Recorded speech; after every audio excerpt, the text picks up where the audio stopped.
আসসালামু আলাইকুম। দেখো ক্লাস 8 তোমাদের থার্ড ক্লাস টেস্টে যে প্রশ্নগুলো ভৌত বিজ্ঞানের ছিল সে ভৌত বিজ্ঞানের প্রশ্নগুলো সম্পর্কে আজকে আলোচনা করব। সেই প্রশ্নের প্রথম প্রশ্ন ছিল কি,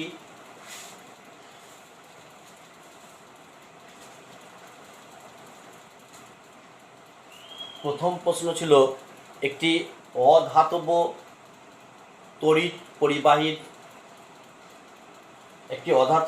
পরিবাহী কি, তার অ্যান্সারটা হবে একের এ অ্যান্সার হবে গ্রাফাইট,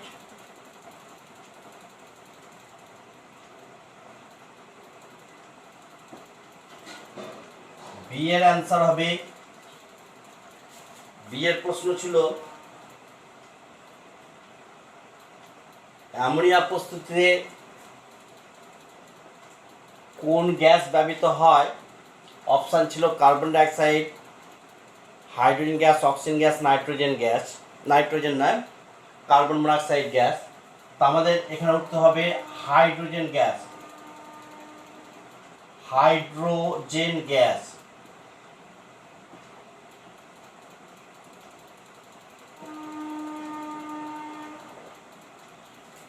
সি এর অ্যান্সার হবে হাইড্রোলিট কি? দেখো, ক্যালসিয়াম হাইড্রাইডকে হাইড্রোলিট বলা হয়। হাইড্রোলিট কি? ক্যালসিয়াম হাইড্রাইডকে হাইড্রোলিট বলা হয় CaH2। CaH2 কে বলা হয় হাইড্রোলিট। আর ডি এর অ্যান্সারটা হচ্ছে অ্যাসিড উৎপাদক হচ্ছে হাইড্রোজেন।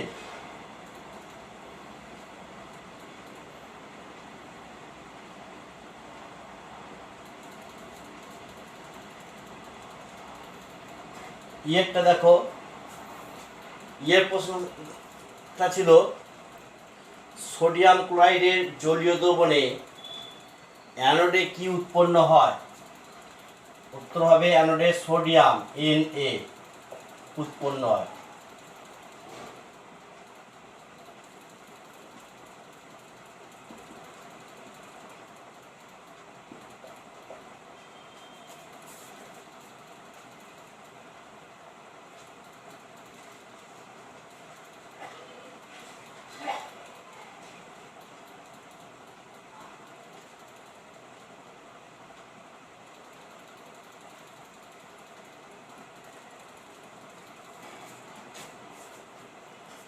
সরি, এটা হবে ক্লোরিন গ্যাস হবে। ক্লোরিন গ্যাস উৎপন্ন হয়। তারপরে প্রশ্ন আছে, মরচে পড়ার সময় লোহার কি হয়? মরচে পড়ার সময় লোহার সঙ্গে অক্সিজেন যুক্ত হয়, জারণ ঘটে।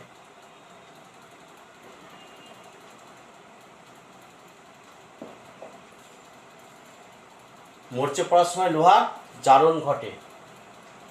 অ্যানোডে ক্লোরিন গ্যাস উৎপন্ন হয়, ক্যাথোডে সোডিয়াম গ্যাস উৎপন্ন হয়।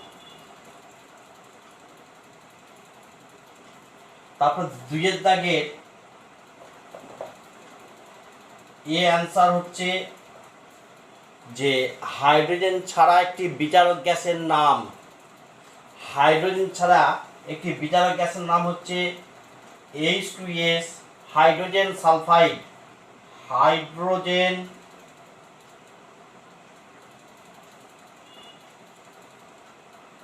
সালফাইড।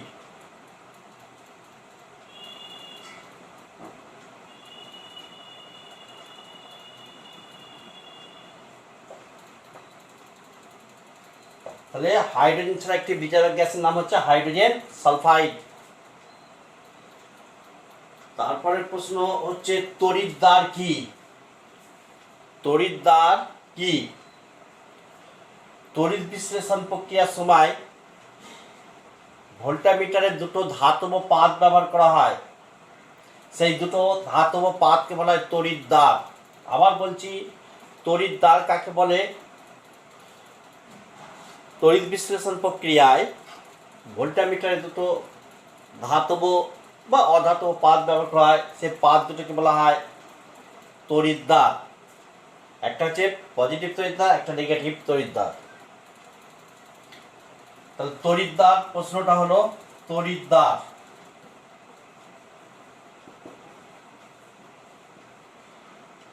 সি এর প্রশ্ন হচ্ছে, সি এর প্রশ্ন ছিল তড়িৎ বিশ্লেষণের দুটো ব্যবহার। তড়িৎ বিশ্লেষণের প্রক্রিয়ার মাধ্যমে ধাতুকে পরিশোধন করা হয়, তারপরে ধাতুর উপর তড়িৎ লেপন করা হয়, ধাতু নিষ্কাশন করা হয় তড়িৎ বিশ্লেষণ প্রক্রিয়ায়। তড়িৎ বিশ্লেষণের দুটো ব্যবহার।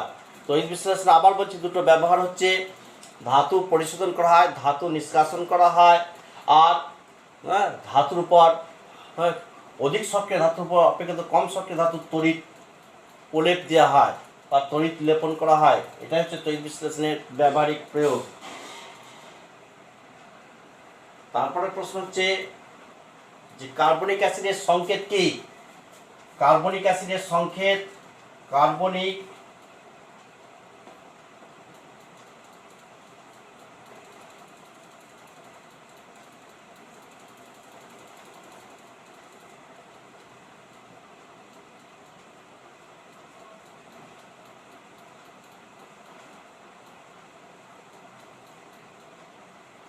H2CO3 কার্বনিক অ্যাসিডের সংকেত।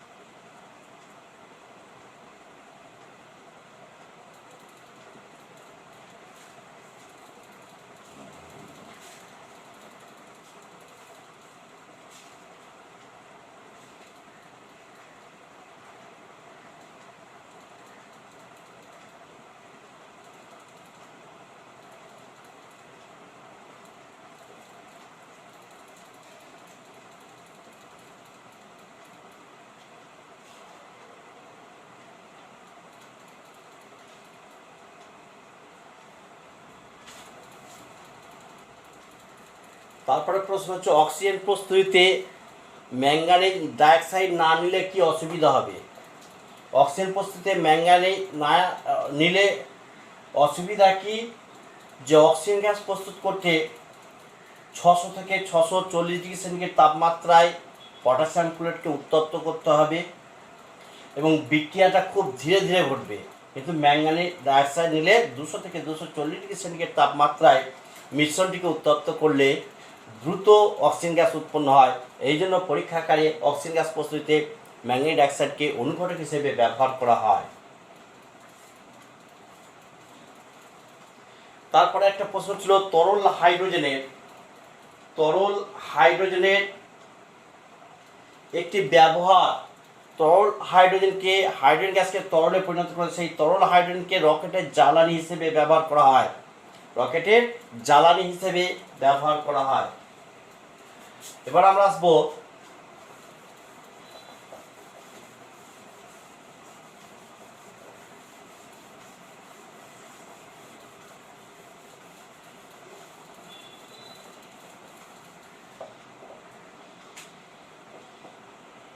তিন নম্বরের কোশ্চেনগুলো আলোচনা রাখবো।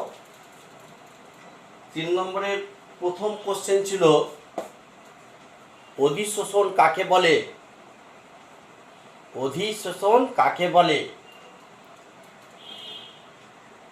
সাধারণ তাপমাত্রায় কয়েকটা ধাতু প্যালাডিয়াম, প্লাটিনাম, লোহা, নিকেল এরা হাইড্রোজেন গ্যাসকে শোষণ করতে পারে। ধাতুর এই হাইড্রোজেন গ্যাস সাধারণ তাপমাত্রায় লোহা, প্লাটিনাম, প্যালাডিয়াম এই সমস্ত ধাতু অক্সিজেন গ্যাসকে শোষণ করে ধাতু পৃষ্ঠে ধরে রাখে। ধাতু কর্তৃক এই অক্সিজেন গ্যাস শোষণ করার ক্ষমতাকে বলা হয় অন্তর্ধৃতি। আবার বলছি, সাধারণ তাপমাত্রায় কিছু কিছু ধাতু অর্থাৎ সোনা আছে, প্লাটিনাম, প্লাটিয়াম, এরা অক্সিজেন গ্যাসকে ধাতব পৃষ্ঠে শোষণ করে পারে। এই ধাতব পৃষ্ঠে শোষণ করে ক্ষমতাকে বলা অন্তর্ধিতি, ধাতুর অন্তর্ধিতি। তারপরের প্রশ্ন ছিল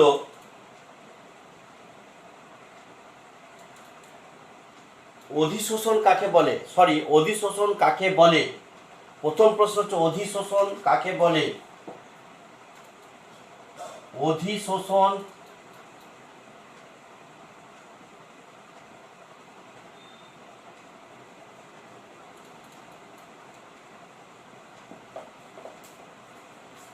অধিশোষণ কাকে বলে? সাধারণ তাপমাত্রায় সোনা, প্লাটিনাম, প্লাটিয়াম, এই কিছু কিছু ধাতু, লোহা, নিকেল, এরা অক্সিজেন গ্যাসকে শোষণ করতে পারে এবং ধাতব পৃষ্ঠে ধরে রাখে। ধাতু কর্তৃক অক্সিজেন গ্যাস শোষণ করার ক্ষমতাকে বলা অধিশোষণ। তারপরেই একটা প্রশ্ন দেওয়া আছে অন্তর্ধিতি কি। বিয়ের প্রশ্ন ছিল অন্তর্ধিতি কি।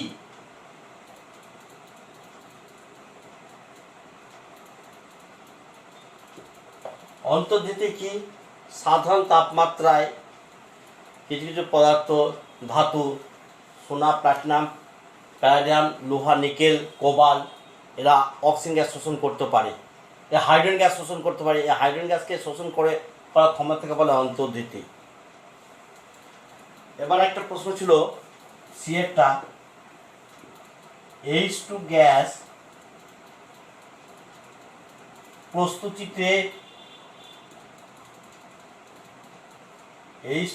প্রস্তুতিতে অবিশুদ্ধ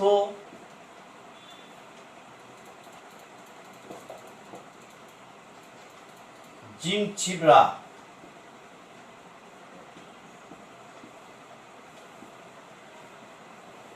ব্যবহার করা হয় কেন?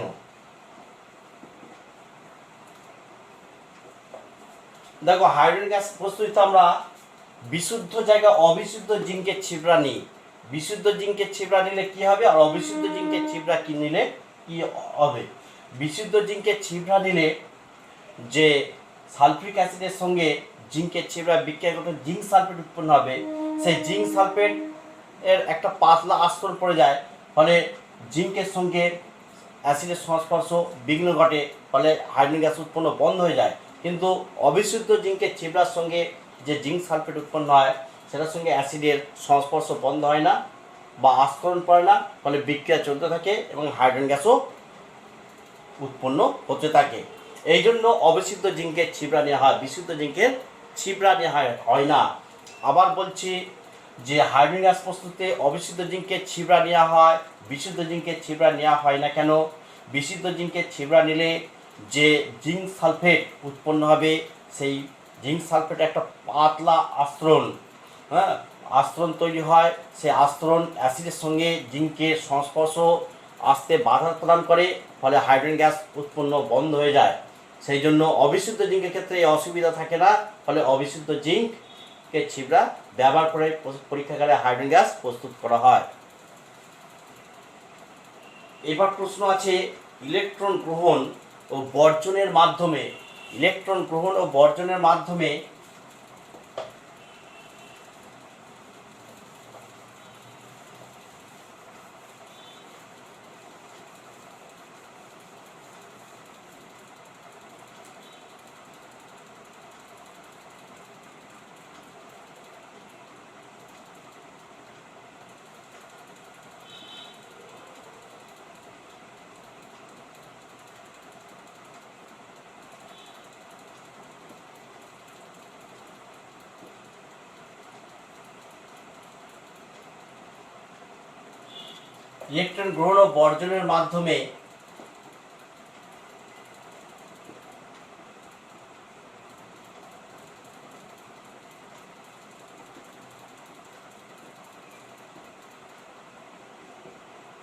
একই সঙ্গে ঘটে।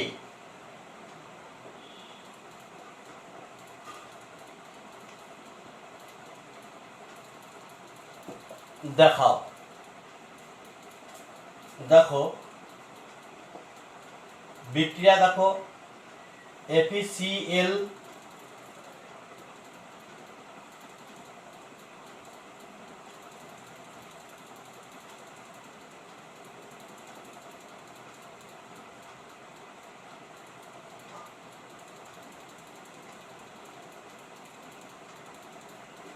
এসেনশিয়াল 4 ফেরিক ক্লোরাইড আর স্ট্যানাস ক্লোরাইড পরস্পর রাসায়নিক বিক্রিয়া করে, হ্যাঁ, ফেরাস ক্লোরাইড এবার স্ট্যানিক ক্লোরাইড উৎপন্ন হয়। এখানে দেখো ফেরিক ক্লোরাইড Fe3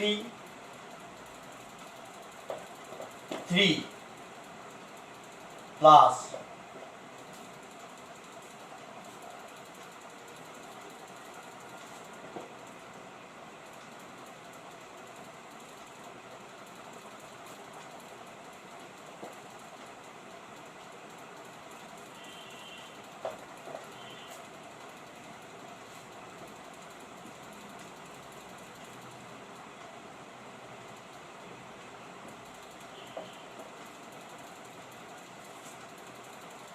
এখানে 3+ অর্থাৎ এ ইলেকট্রন গ্রহণ করছে, এটা হচ্ছে ইলেকট্রন গ্রহণ মানে বিজারণ, এর বিজারণ ঘটছে, আর এ electron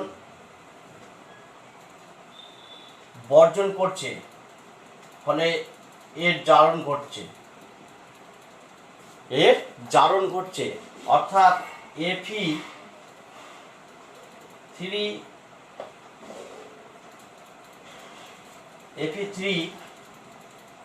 plus electron minus Fe2 plus আর Sn2 plus 2E Sn4 plus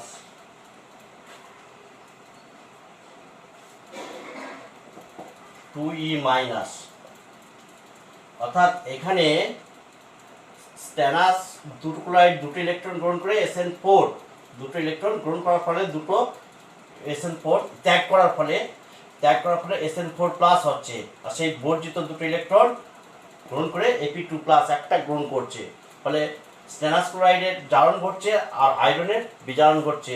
stannous chloride হচ্ছে বিজারক পদার্থ, আয়রন হচ্ছে জারক পদার্থ।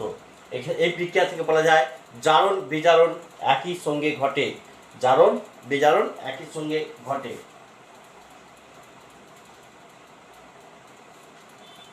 আর একটা প্রশ্ন হচ্ছে কার্বোজেন কি? কার্বোজেন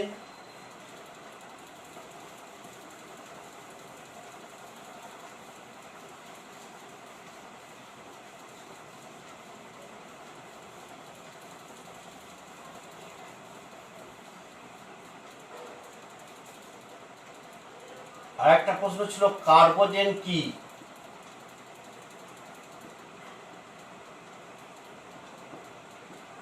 এটি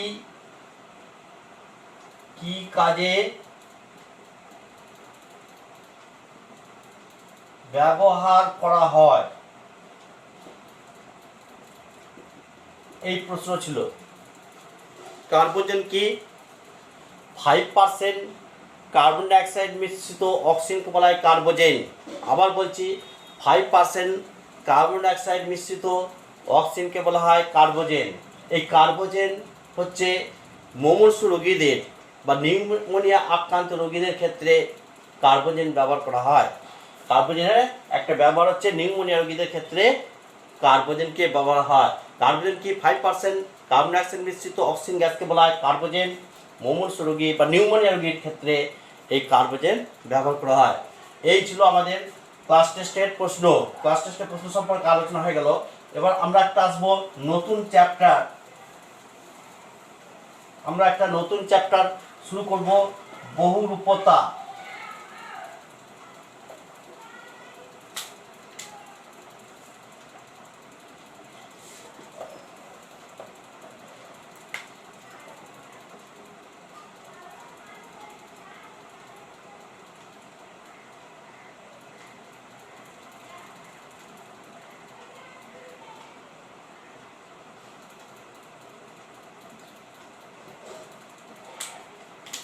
বহুরূপতা সম্পর্কে আমরা বলবো। বহুরূপতা কি বা বহুরূপতা কাকে বলে? বহুরূপতা বলতে আমরা কি বুঝবো? কিছু কিছু মৌল আছে এই প্রকৃতিতে তারা বিভিন্ন রূপ ধরে আত্মপ্রকাশ করে। তাদের বহুরূপী মৌল বলে, তাদের এই রূপগুলোকে বলা হয় বহুরূপতা, তাদের রূপভেদ। আর এই মৌলগুলোকে বলা হয় বহুরূপী মৌল। আবার বলছি, বহুরূপতা কাকে বলে? আমাদের এই প্রকৃতিতে এমন কিছু কিছু মৌল আছে যারা তাদের নিজস্ব রাসায়নিক ধর্ম বজায় রেখে বিভিন্ন রূপে আত্মপ্রকাশ করে। এই বিভিন্ন রূপে আত্মপ্রকাশ করার এই যে ধর্ম, তাকে বলা হয় বহুরূপতা। মৌলটিকে বলা হয় বহুরূপী মৌল, আর মৌলটির বিভিন্ন রূপকে বলা হয় রূপভেদ। এবং কতগুলো বহুরূপী মৌলের নাম। বহুরূপী মৌলের নাম কি কি? 1 নম্বর হচ্ছে কার্বন। কার্বন একটা বহুরূপী মৌল। 2 নম্বর হচ্ছে সালফার।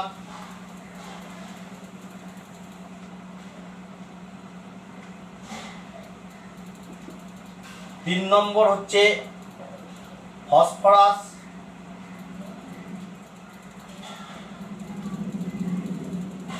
4 নম্বর হচ্ছে অক্সিজেন।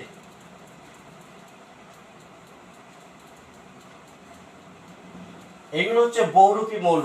আবার বলছি, বহুরূপতা বলতে আমরা কি বুঝবো? আমাদের এই প্রকৃতিতে কিছু কিছু মৌল আছে, তাদের নিজস্ব মূল রাসায়নিক ধর্মকে বজায় রেখে বিভিন্ন রূপে আত্মপ্রকাশ করে। এই বিভিন্ন রূপে আত্মপ্রকাশ করার ধর্মকে বলা হয় বহুরূপতা। মৌলটিকে বলা হয় বহুরূপী মৌল, আর বিভিন্ন রূপকে বলা হয় মৌলটির রূপভেদ। যেমন উদাহরণ কি কি? Carbon, sulphur, phosphorus, oxygen. আমরা এই 4টে মৌলর ক্ষেত্রে আমরা আলোচনা করব। কার্বনের রূপভেদ এটা পরে আসবো। সালফার রোম্বিক সালফার আর মনোক্লিনিক সালফার। সালফারের দুটো রূপভেদ, মনোক্লিনিক সালফার, রোম্বিক সালফার। ফসফরাসের দুটো রূপভেদ, সাদা ফসফরাস, কালো ফসফরাস। অক্সিজেনের একটাই মাত্র রূপভেদ আছে, সেই রূপভেদটার নাম হচ্ছে ওজোন গ্যাস। অক্সিজেনের একটাই রূপভেদ, সেটা হচ্ছে ওজোন গ্যাস। এবার আমরা আসবো কার্বনের রূপভেদ।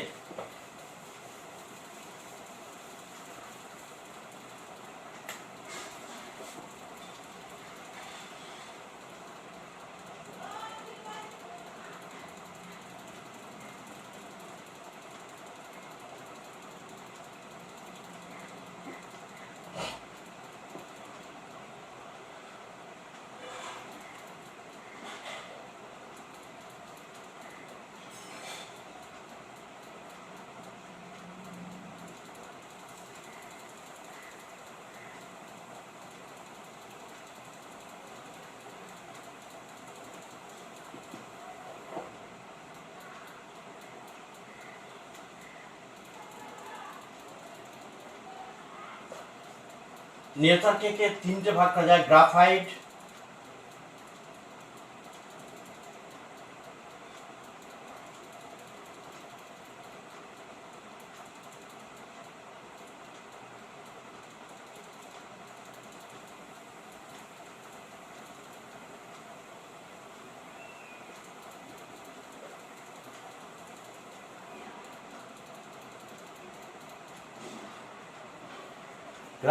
হিরে, ফ্লোরিন। অনিয়ন্ত্রিত রূপভেদগুলো 4টে ভাগে ভাগ করা যায়: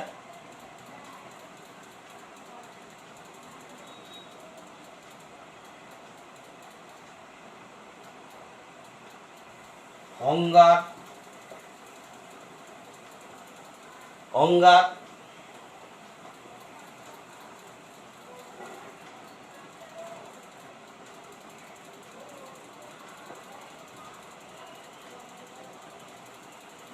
চারকোল,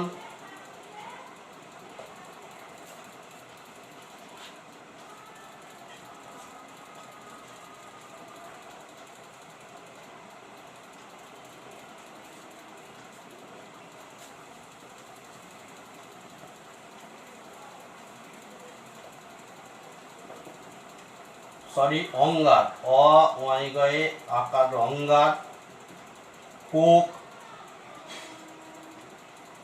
গ্যাস কার্বন,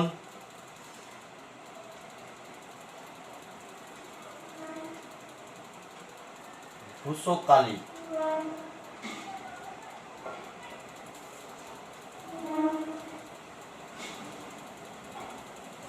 ভূসকালি বানানটা দন্তস্বয় ওকা হবে, ভূসকালি।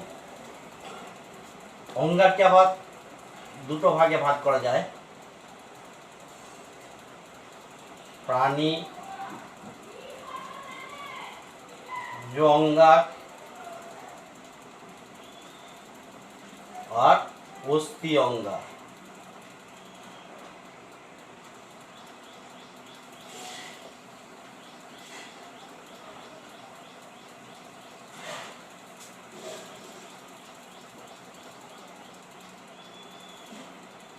সরি, এটা হবে উদ্ভিজ অঙ্গার,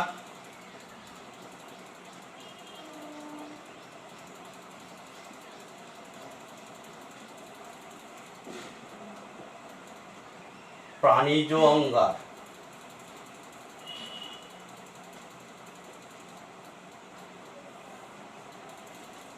একেও দুটো ভাগ করা যায়, একেও দুটো ভাগ করা যায়।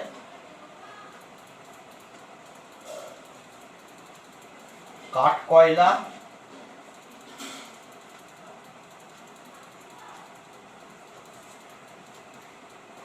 আর একটা হচ্ছে শর্করা কয়লা।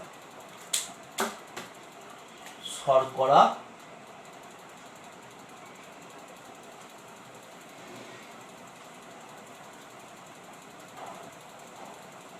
অস্থি অঙ্গার, রক্ত অঙ্গার।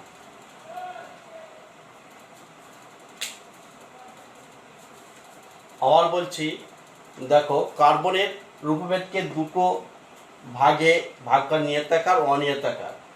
নিয়তাকার পদার্থ কাকে বলে? যাদের নির্দিষ্ট জ্যামিতিক আকার বিশিষ্ট পদার্থ বা নিয়তাকার পদার্থ বা গ্লাস আকার পদার্থ।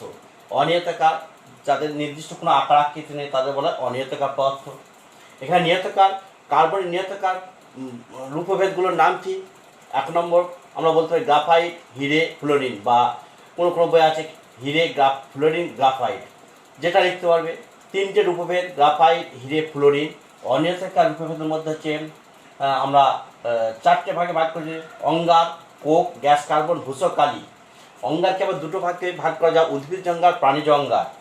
উদ্ভিজ অঙ্গারকে কাঠ কয়লা, শর্করা কয়লা, আর প্রাণীজ অঙ্গকে অস্থি অঙ্গার, রক্ত অঙ্গার। এই ভাগে ভাগ করা যায়। আজকে এ পর্যন্তই থাক।